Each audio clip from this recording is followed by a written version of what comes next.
Halo anak-anak semua, selamat pagi kelas 1 dan kelas 2. Nah, ibunya harap semuanya dalam keadaan yang sehat, dalam keadaan yang baik, agar kita dapat mendengarkan firman Tuhan pada hari ini. Yeay. Nah, sebelum kita memulai devosi kita, Ibu Nia minta semuanya untuk lipat tangannya, tutup matanya. Kita mau bersatu dalam doa, mari kita berdoa.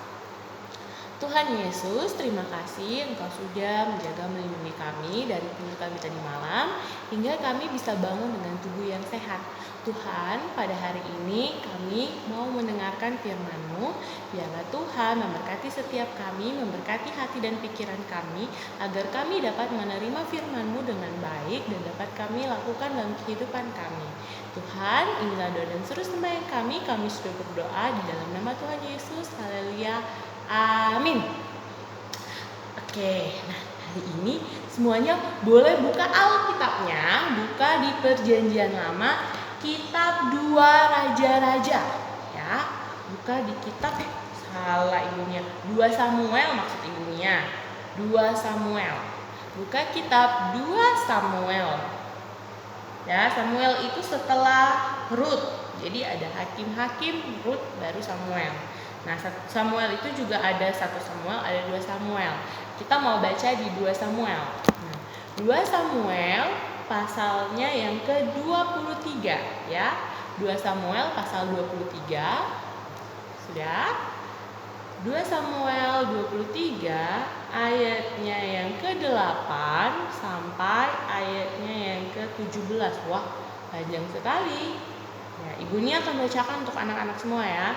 2 Samuel pasalnya ke-23 ayatnya yang ke-8 sampai ayatnya yang ke-17.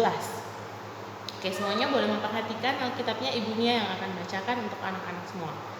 Ya, beri judul Pahlawan-pahlawan Daud. Ayat 8. Inilah nama para pahlawan yang mengiringi Daud.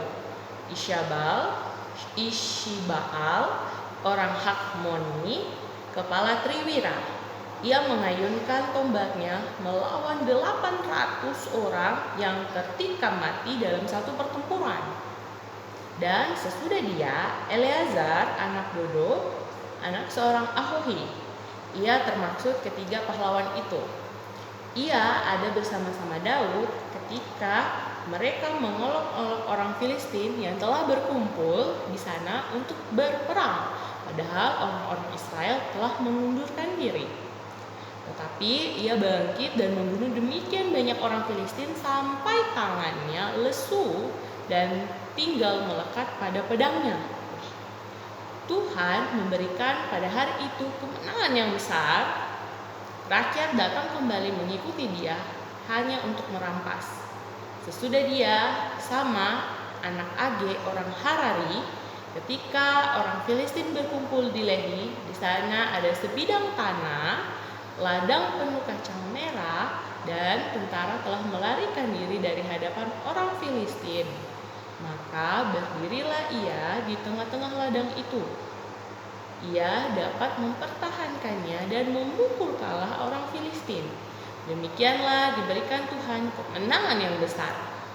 Sekali datanglah 3 orang dari ke-30 kepala mendapatkan Daud menjelang musim menuai dekat Gua Adulam, sedang pasukan orang Filistin berkemah di lembah Refaim. Pada waktu itu Daud ada di dalam kubu gunung, dan pasukan pendudukan orang Filistin pada waktu itu ada di Betlehem. Lalu timbullah keinginan pada Daud, dan ia berkata, "Sekiranya ada orang yang memberi aku minum air dari perigi Betlehem yang ada dekat pintu gerbang." Lalu ketiga pahlawan itu menerobos perkemahan orang Filistin. Mereka menimba air dari perigi Betlehem yang ada dekat pintu gerbang, mengangkatnya dan membawanya kepada Daud. Tetapi Daud tidak meminumnya, melainkan mempersembahkannya sebagai korban curahan kepada Tuhan.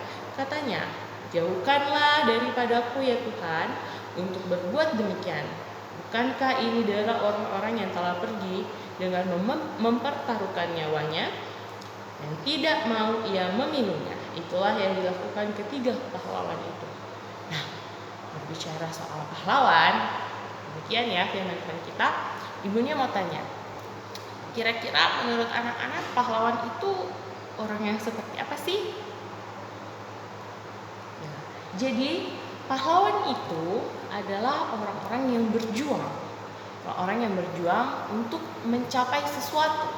Jadi mereka biasanya pahlawan itu berjuang untuk apa? Untuk kemenangan, untuk kebebasan, untuk kemerdekaan.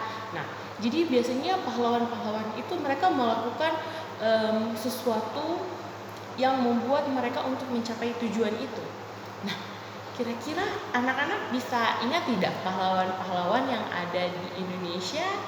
Kira-kira siapa yang tahu pahlawan-pahlawan yang ada di Indonesia? Oke, ibunya coba kalau misalnya ya ada Soekarno, ada Soeharto, ada yang tahu R.A. Kartini. Coba kalau pahlawan yang ada di Sangihe, adakah yang tahu? Ya, ada yang namanya Bapak Sentiago. Ya, dia juga salah satu pahlawan. Nah, pahlawan-pahlawan ini kira-kira apa sih yang mereka berikan untuk mencapai tujuan itu? Mereka memberikan diri mereka, mereka memberikan hati mereka, mereka memberikan kesiapan mereka memberikan kekuatan mereka. Agar apa? Agar mereka bisa mencapai tujuan yang ingin mereka tuju. Nah, kalau seperti di Indonesia, para pahlawan itu mereka melakukan perjuangan untuk apa? Untuk memerdekakan bangsa Indonesia. Merdeka dari apa? Dari penjajahan, terus dari tanam paksa. Jadi Indonesia dulu tuh dijajah oleh negara-negara lain dan membuat Indonesia tidak bisa berdiri sendiri. Sehingga pahlawan-pahlawan ini, orang-orang ini, mereka ingin berusaha berjuang agar Indonesia dapat berdiri sendiri dan dapat memperjuangkan kemerdekaan mereka. Sehingga mereka melakukan banyak cara untuk menuju kemerdekaan. Nah, apa sih yang dalam Alkitab itu sebenarnya ada banyak kisah-kisah pahlawan dalam Alkitab ya. Jadi tadi juga ada pahlawan-pahlawan yang mereka mengabdikan diri kepada Daud. Jadi biasanya kalau raja-raja, setiap raja itu mereka pasti punya pengawal. Terus kalau kayak seperti presiden ya, kalau kita kayak presiden itu pasti punya yang namanya pengawal presiden gitu, yang menjaga supaya presiden itu jangan sampai kenapa-napa gitu, jangan sampai presiden terluka dan sebagainya. Nah, di zaman dulu juga seperti itu. Jadi para pahlawan itu menjaga, para pahlawan itu berjuang untuk satu tujuan daripada tuannya, daripada rajanya seperti itu. Nah, saat itu Daud, uniknya dari pembacaan firman Tuhan ini adalah para pejuang ini atau para pahlawan ini berjuang untuk kemenangan dari pertempuran melawan Filistin kan. Nah, tapi sebenarnya mereka tidak berjuang sendiri karena mereka berjuang demi apa? Demi nama Tuhan. Karena Daud yang menjadi rajanya, yang menjadi kepala panglimanya misalnya kan, Daud ini meminta pertolongan daripada Tuhan. Jadi kalau tanpa meminta pertolongan Tuhan, pasti para pahlawan ini, ketiga pahlawan ini pasti tidak akan bisa mencapai kemenangan besar itu melawan orang Filistin. Tapi karena Tuhan beserta dengan mereka, sehingga mereka bisa mengalahkan habis orang Filistin. Nah, kalau ingin menjadi pahlawan, kira-kira anak-anak di rumah bisa tidak jadi pahlawan? Tentu bisa. Anak-anak bisa menjadi pahlawan. Nah, mungkin ada yang punya cita-cita ingin jadi dokter. Nah, dokter itu bukan cuma sekedar profesi. Dokter itu adalah salah satu cara anak-anak untuk berjuang, untuk memperjuangkan sesuatu. Jadi, mungkin kalau dokter kan menyembuhkan orang. Jadi saat dokter ini menyembuhkan orang, pasti seorang dokter akan berjuang supaya orang itu bisa sembuh dengan baik. Bisa sembuh, terus orang itu bisa kembali lagi kepada keluarganya. Nah, itu adalah bentuk perjuangan. Jadi pahlawan itu bukan hanya orang-orang zaman dulu yang saat memerdekakan Indonesia, tetapi setiap anak-anak bisa menjadi pahlawan. Pahlawan dalam keluarga, pahlawan dalam sekolah, di sekolah, pahlawan di lingkungan, menjadi pahlawan itu tidak harus anak-anak ya membela membela negara, berjuang berperang dan segala macam. Nah biasanya anak-anak tahu tidak tentara dan polisi. Ya mungkin ada yang punya cita-cita jadi tentara atau jadi polisi ya. Jadi seperti tentara, misalnya kalau ada sesuatu hal yang mengganggu Indonesia, pasti tentara akan turun dan berperang dan berjuang untuk supaya hak Indonesia dapat dibela dengan baik. Nah, sama seperti saat anak-anak menjadi tentara, anak-anak harus tahu tentara yang seperti apa yang anak-anak mau jalani. Jadi harus menjadi tentaranya Tuhan. Kalau anak-anak ya menjadi tentara, misalnya menjadi tentara di Indonesia, tetapi dalam hati anak-anak, di dalam diri anak-anak itu mau menyerahkan untuk Tuhan. Jadi karena anak-anak ingin membela negara, ingin melindungi orang-orang yang ada di Indonesia misalnya, nah anak-anak ingin mempersembahkan itu kepada Tuhan, gitu, supaya Tuhan memimpin anak-anak untuk dapat membela negara. Ya, seperti itu. Jadi kalau mau jadi tentara cilik, ya, tentara tidak harus anak-anak sudah besar. Tentara itu bisa anak-anak saat masih kecil. Jadi kalau mau jadi tentara cilik, tentara Kristus terlebih khusus, anak-anak bisa mulai dengan apa? Ya, mulai dengan apa?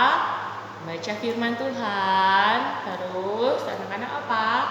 Melakukan firman Tuhan. Dan yang paling penting anak-anak juga harus mendengarkan Tuhan, ya, mendengarkan Tuhan dan juga apa? Mendengarkan mama dan papa. Itu paling simpel. Misalnya anak-anak sekarang tugasnya sebagai pelajar, sebagai siswa dan siswi.